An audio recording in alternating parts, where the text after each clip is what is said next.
C'est là que l'algorithme dont je vous parlais, l'algorithme de rétropropagation du gradient va marcher, va compter. C'est que on va avoir un processus d'apprentissage qui va ajuster les poids au fur et à mesure. On va présenter une entrée au réseau, dans mon cas une image de chat, une image de chien, une image de ceci, une image de cela. Et puis, on va faire tourner le réseau qui au départ a des poids aléatoires, on prend n'importe quoi. Et puis le réseau répond, ça c'est un chat, ça c'est un éléphant, ça c'est... Bon, évidemment, il se trompe la plupart du temps.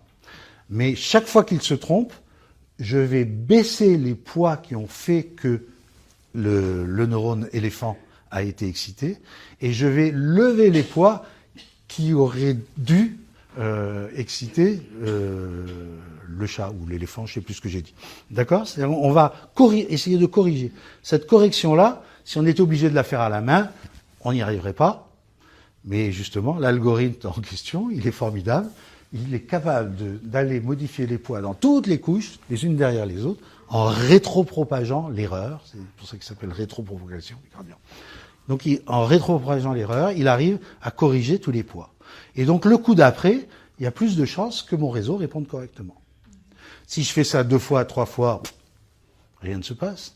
Mais si je fais ça 10 000 fois, 100 000 fois, 1 million de fois, eh bien, les poids du réseau finissent par se régler. Alors, vous me direz, formidable, on a tout ce qu'il faut.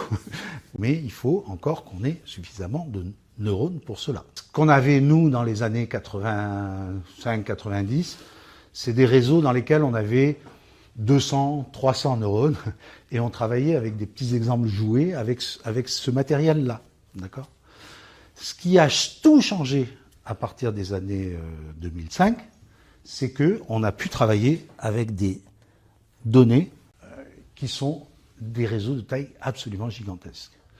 On a aujourd'hui, là, dans les IA que vous connaissez, on a des milliards de neurones et des centaines de milliards de connexions entre ces neurones. C'est ça, les clés de la réussite, c'est ça. C'est que on va, grâce à ce qu'on a appelé le deep learning, c'est-à-dire un apprentissage sur des tas et des tas de couches, et pas simplement 2-3 couches avec des centaines de neurones, et puis des données très massives, grâce à ça, on a obtenu les résultats qu'on a.